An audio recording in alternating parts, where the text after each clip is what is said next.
Assalamu alaikum, I'm Aisha and you're watching SAMAA News. Here are today's headlines.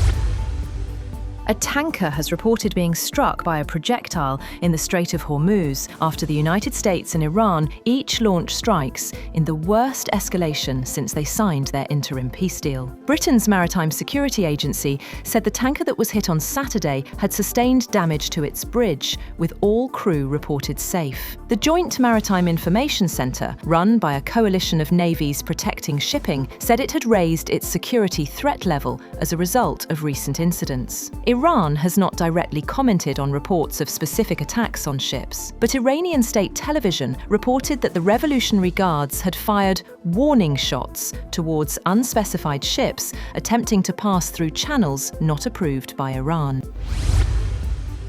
The US military has attacked Iran in response to an Iranian drone strike on a cargo ship in the Strait of Hormuz, with each country accusing the other of violating terms of a ceasefire agreed on last week. US Central Command said aircraft struck missile and drone storage locations and coastal radar sites, later publishing a grainy black and white video of an explosion labelled unclassified. Iran said a projectile struck the area around a pier in Sirik and that Iranian naval forces responded by striking US military targets in the region. US Vice President J.D. Vance says the Americans have honoured the ceasefire deal, but that if Iran has disagreements, it could pick up the phone.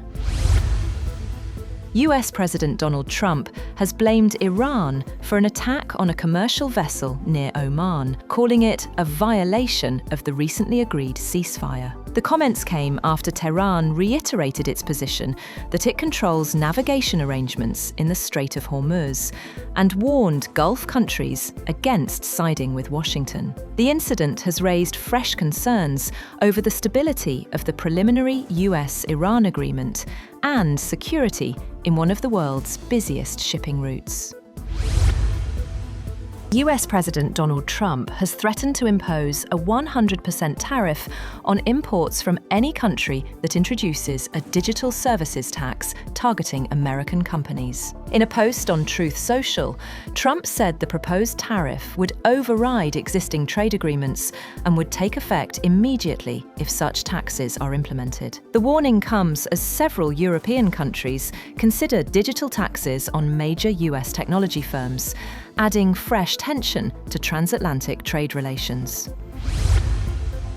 Desperate Venezuelans and rescue teams race to find survivors as the death toll from twin earthquakes rose above 900, with foreign crews and aid only beginning to reach devastated areas nearly 2 days after the quakes. The government said 172 people remained trapped, 920 were dead, and 3,360 injured after the quakes devastated parts of Caracas and surrounding areas on Wednesday evening. More than 50,000 people were reported missing. The ground shook once again Friday afternoon, a weaker 4.9 tremor that was felt in the capital Caracas and nearby Maracay.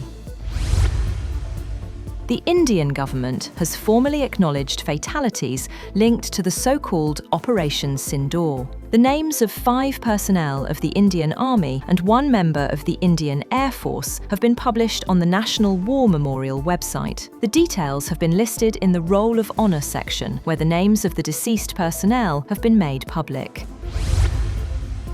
US Secretary of State Marco Rubio has announced a framework agreement between Israel and Lebanon following several days of US-mediated talks in Washington. Speaking at the signing ceremony, Rubio said the agreement establishes a framework for lasting peace and security between the two countries. The negotiations were aimed at ending hostilities between Israel and the Iran-backed Hezbollah group, with the United States serving as mediator.